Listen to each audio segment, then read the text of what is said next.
Hey team, we're going to learn how we can easily manage and integrate a headless CMS into a Gatsby app with ButterCMS. I'm Colby Fayok, and if this is your first time here, make sure you hit subscribe and click that little notification bell for future web dev content. This video is brought to you and sponsored by ButterCMS. Butter is a headless CMS that'll give you a flexible and easy way to manage all of your content for your app. It's fast to integrate into new or existing workflows, giving you an easy way to manage component-based systems with an easy-to-use and flexible API. If you're ready to use Butter for your business, you can email them at support@buttercms.com and tell them I sent you, and they'll give you 50% off your first 3 months. On top of that, if you want to get some free Butter swag, make sure you follow along with this tutorial and share out your deployed starter, and just make sure you tag @ColbyFayok, @ButterCMS, and include the hashtag #BuildWithButter. So diving in, we're going to learn how we can set up ButterCMS so that we can manage all of our website's content inside of a Gatsby app. In order to make sure that we can share our project with the world, we're going to deploy to Vercel, which is a reliable hosting service that's going to give us a lot of awesome features, including automatic deployments, deploy previews, and a lot of stuff that's going to help give us a good experience for deploying our app. And to build our app, we're going to use gatsbyjs, which is a React framework that's going to give us a flexible way to pull in our Butter data and build a good experience for our app. In particular, we're going to start off using this gatsbyjs starter that the ButterCMS team created that's going to give us an easy way to get up and running. Now to get started, we want to head over to ButterCMS, where we want to go ahead and sign up for our free account, where we're going to get a free trial of 30 days. Now, once we're signed up and logged into Butter, we're going to see that we're going to start walking through their existing workflow, where the very first thing we want to do is pick our stack. And in our case, we're going to use gatsbyjs. So I'm going to go ahead and select Gatsby. Now, the next step that they're going to give us is being able to spin up this application locally. And while we are going to get to this, we're going to actually skip ahead to our deploy step first. That way we can pull down that specific project when we're working with our project locally. So before I run any of these commands, I'm going to scroll down and I'm going to click next. Where here we have a few options for how we can deploy this, where I'm going to select Vercel because we want to deploy to Vercel. So I'm going to click this deploy button, where we can see now Vercel is asking me to log in. Now, if you're already logged into Vercel, you probably don't need to do this step, but I'm going to go ahead and continue with my GitHub account and use the account that I already have existing. Otherwise, you can sign up for your own Vercel account.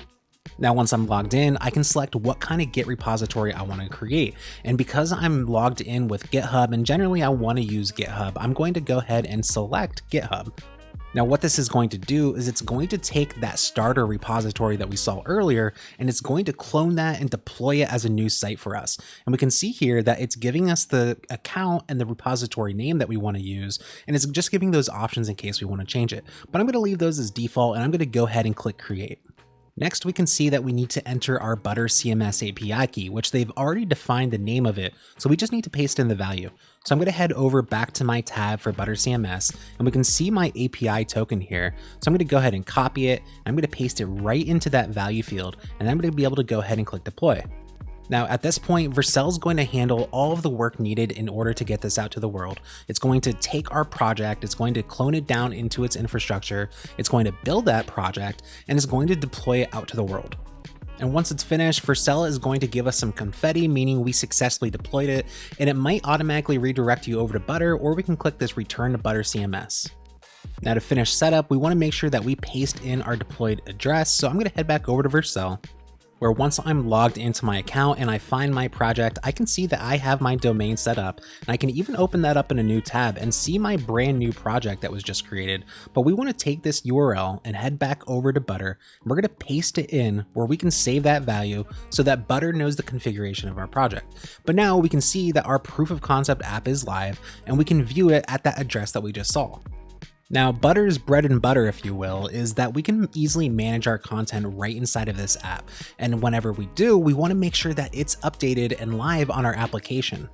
Now, the cool thing is Butter already set up webhooks so that whenever we change content, it's automatically going to tell Vercel that we want to redeploy. And we can check that out by heading over to our settings tab, where if we head over to the webhooks section, we're going to see that we already have all these target URLs filled out along with the different events. That way, whenever any of these events happen, such as anytime something's updated or added, it's going to go ahead and tell Vercel to redeploy. Now we can test exactly that out by heading over to our pages section, and if I navigate over to pages, I can go ahead and find my home page, which is going to be this landing page with components where I'm going to see all of the content that's managed for my particular homepage. So if I head over to this hero component and open it up, we're going to see that I can modify any of this content, including the headline, where let's change this to Space Jelly, and how about web dev tutorials that are out of this world, exclamation point. That sounds pretty good, right? So I'm going to go ahead and click publish, and as soon as I do, it's going to kick off that event over to Vercel. Now, if we head over to Vercel, we can see that that's already starting to build, grabbing that newly updated content from Butter in the process. But once we see that it's back in a ready state, I can head back over to my page and refresh, and we can see that we now see Space Jelly and web dev tutorials that are out of this world. It was easy as that. Now we have our app successfully deployed, but if we remember earlier, we skipped our step where we wanted to run our project locally. So now that we cloned and deployed our project, let's head back to that step and actually get up and running locally. So I'm going to click the Run Locally section of my Butter bar, and we can see that we have some options here for how we get started. Now, this would be how we would want to clone a new project, but we already created a new project that we can clone down from Git. Now, you can either search your GitHub account for that new repository that you just created with the Vercel deploy, or you can head right into Vercel and you can click this link for the main branch, which is going to take you right over to your new repository, which is exactly what we're going to use to clone down locally. So I'm going to go ahead and click this code drop down where I can see my address for being able to clone this project, and I'm going to copy that. So I'm going to run git clone, and I'm going to paste in that address where it's going to clone that project down for me. And then I'm going to navigate into that project, and then I'm going to run npm install, which is going to install all the dependencies that I need to run this project. But once it's done, before we actually try to spin it up, we're going to head back over to our Butter dashboard.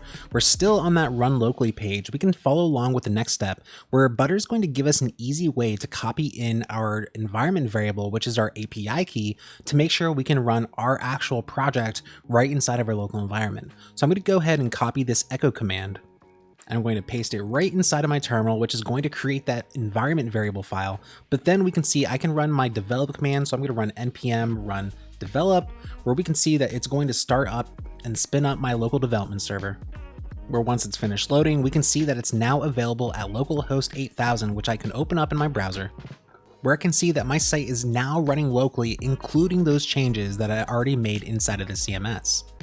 Now, looking at this page, we want to be able to make this page our own. And that doesn't just mean making small content changes like I added here. We want to be able to add all of our content, such as maybe I want to build a portfolio and list out all of my projects that I've created. Now, before we see how we manage these projects inside of Butter itself, let's dig into the code a little bit, where the first thing we want to look at is our Gatsby config here, where we can see that we're currently pulling in our Butter content using this Gatsby source plugin, where we can see not only is it pulling in our API key that we were able to set earlier, we can see that we're also grabbing things like content fields, where we can set the keys, which we'll see how we're going to do later, as well as the different page types and really whatever we need to configure to pull in all the content we want. Now, once our data is sourced, we need to be able to take it and pass it into our pages during the creation process. And we can see here inside a Gatsby node, Butter's already doing most of the work for us. And for our current use case, we don't really need to do much. But if we start to scroll down, we can see the existing GraphQL queries that are being made to grab the data that's actually being used from our source content inside of Butter. Now, the concept that we're going to use in order to create projects is a collection, where we'll see inside of the Butter UI in a second that we want to create a new collection where we're going to store all the data that's available for each and every one of our projects. But we can see here that we're currently using a navigation menu that's a similar concept, where our collection is a navigation menu and we're able to query for the data related to that collection. Now, once that data is made available, we're currently taking it and we're passing it in during the create page process, where we're passing it in with the context of this menu data variable, so that inside of our actual homepage, we can see that we're going to grab that as a page context prop, where we're going to be able to grab those menu items and render them right into our page. So back inside of the Butter dashboard, the first thing we're going to want to do is head over to our sidebar and find the collections, where we're going to select create a new collection. Now here, this is where we're going to be able to add all the different fields that we want for our collection. Now, in our case, our collection is going to be of projects. So let's start to add a few fields that make sense for a project, such as short text, which maybe we can call this name, which is going to be our project name.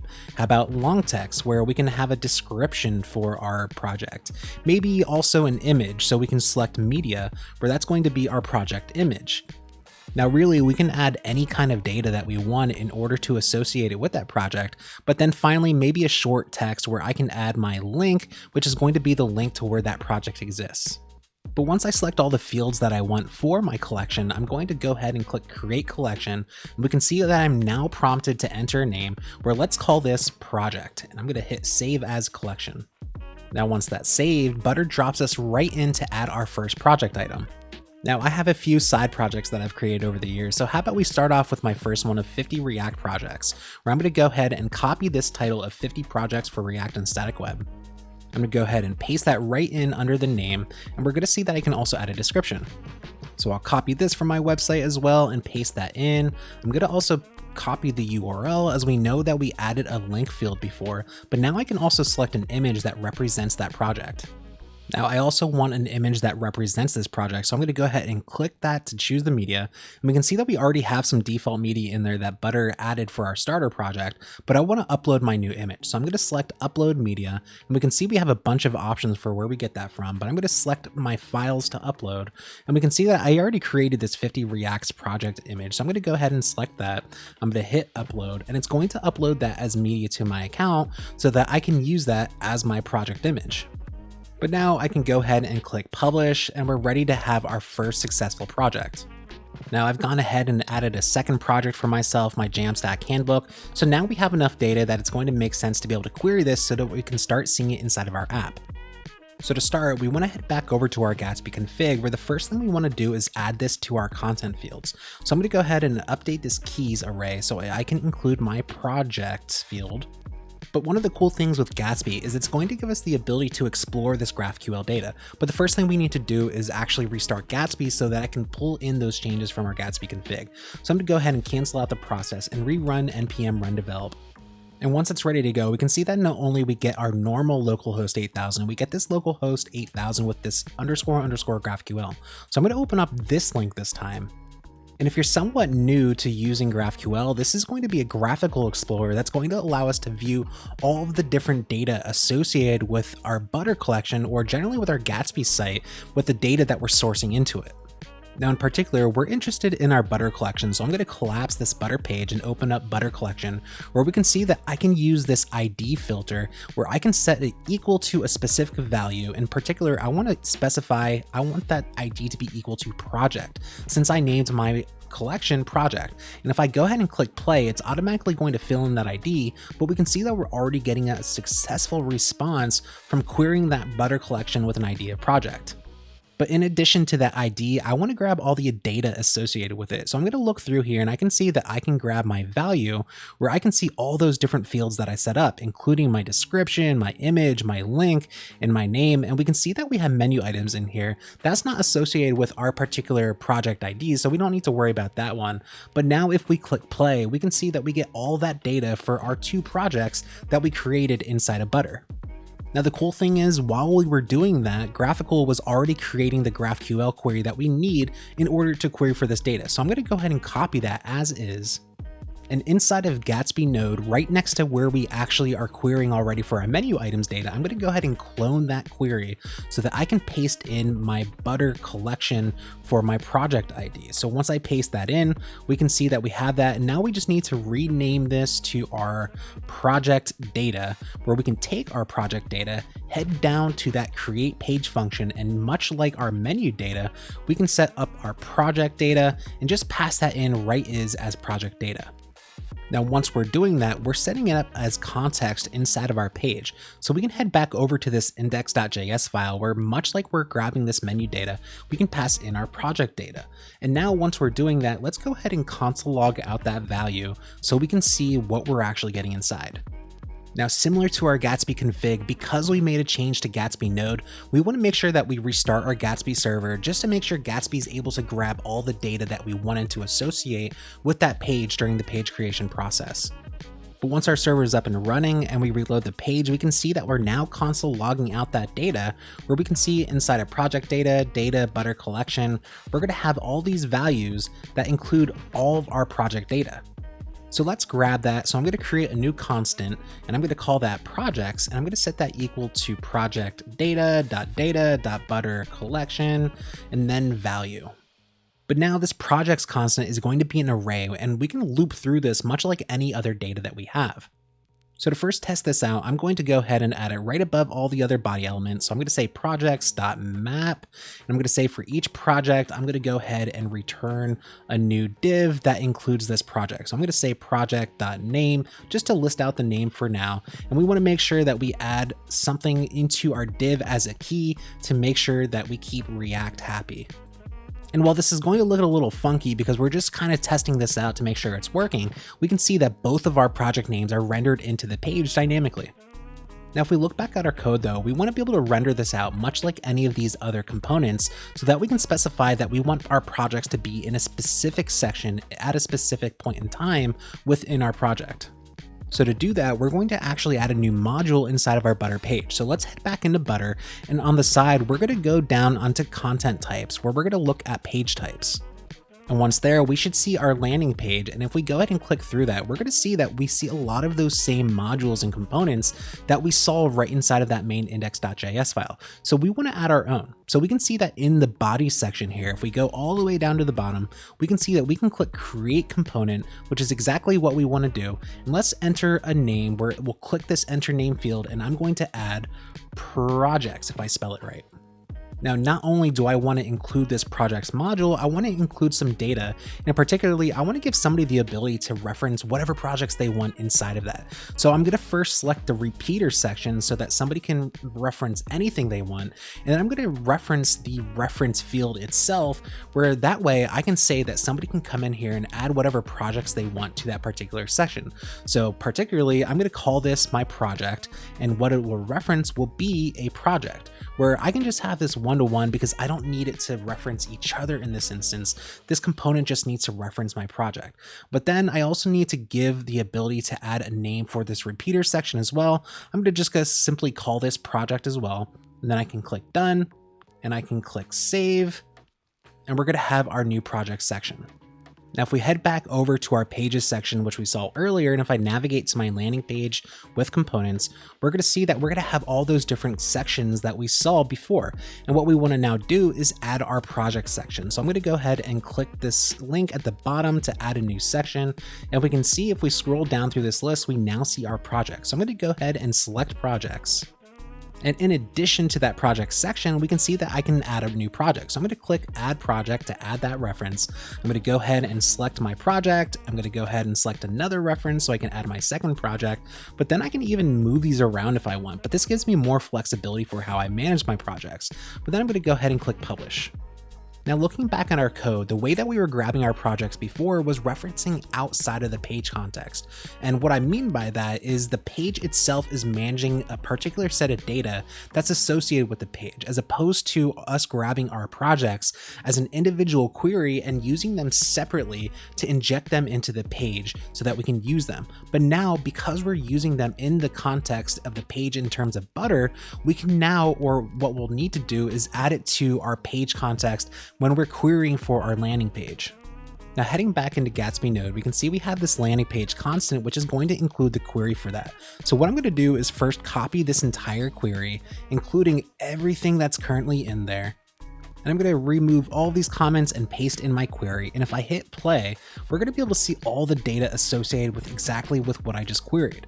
Now, if we're looking at this query, we see that we're grabbing this landing page, which is exactly where we want to grab our body fields. So if we start to look over inside of our query editor, we can see all the different things that we're querying. And we want to find that instance where we're querying for that particular landing page.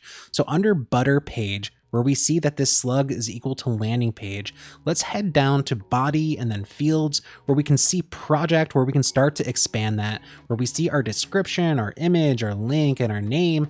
And now if we click play, we can see not only do we see all of this information about our body, we start to see that all these modules start to show up. And if we scroll down until we get to the type, we can see the type here of features. And if we scroll down enough until we actually get to the type of projects, we start to see all that project data, including those 2 projects that we just added inside of Butter. So the nice thing about editing this query right inside of this graphical editor is I can go ahead and now copy that query and make sure I highlight the entire query that I copied from in the original landing page query and replace that with my new one. And as usual, we need to restart our Gatsby server. And as usual, let's see what it looks like when we console log out all those body elements. But now when we refresh the page, we can see those body elements, and we can see that very last one with the fields, with the projects type. And if we start to expand that, we can see now we have that project field. And if we start to open those, we can see both of those projects. But with our body elements data, we can see inside of our index.js that I got rid of the original statement where we were rendering out those projects that were queried separately. So instead, we're going to add to this case statement where for the body element type of projects, we're going to add our project component. So I'm going to go ahead and duplicate this case line. I'm going to say if the case is projects, then I'm going to instead return a div, and inside that div an unordered list. And because our data is going to be available inside of body element.fields, we're going to use that as our map statement, and we're going to say fields.project, and we're going to map through each project. And remember, because we had to doubly nest our project name because we're using both a repeater and a reference. So we have a repeater of a bunch of different projects as project, and we have our project itself, which is a reference. We're going to want to destructure that reference as project just to make it easier to read. But then inside, I'm going to return a new list item where inside I can list out my project.name. And again, we want to make React happy, so I'm going to add a key and use that project.name. But now we can see at the bottom of the page where we ordered it inside of the page itself in Butter, we have the list of our projects. Now I want these to look somewhat decent, so I'm going to set up an example using a similar layout to the 2-column with image. So I'm going to open up that 2-column with image, and we can see how this HTML is actually looking. So just to get this moving along, I'm going to go ahead and copy some of this HTML and paste this instead of my div so I can create this new section. And I'm just going to go ahead and complete some of those tags and finish this up so that I have this standard block of HTML that I can start replacing with my new project section. Now, obviously that's a lot of red, but I'm going to go ahead and take that project name and I'm going to paste it inside of that second column. And how about instead of that image, I'm going to go ahead and replace that with project.image since we do have that image. But we want to get rid of some of these dynamic fields that we're not going to have included as part of this dynamic section for our projects. But because we want to make sure that this section is actually created for each body element, I'm going to first take this and paste it inside of that return statement instead of my list item. And again, I want to make sure I make React happy, so I'm going to add back that key. But we probably don't want this unordered list. I'm going to make that a div. And we can get rid of the original closing tag, but we can see that we're starting to have something that's coming together where this is just going to create that 2-column section where I have my project image and my project name. So let's see what this looks like first of all. If we look back inside of the page, we can see that things are starting to come together. We have a new section for every one of our projects where we have our Jamstack handbook project, our 50 React projects, and we start to have all the information associated. So let's tidy this up a little bit more. I can even add my description and a link to close it off. So let's first turn this project name into a header. I'm going to make it an H3. Then we can add a paragraph tag with our project.description. And we want to make sure we also add that link. So I'm going to create an anchor tag and we're going to say we want to link that to project.link. And we're going to say view project.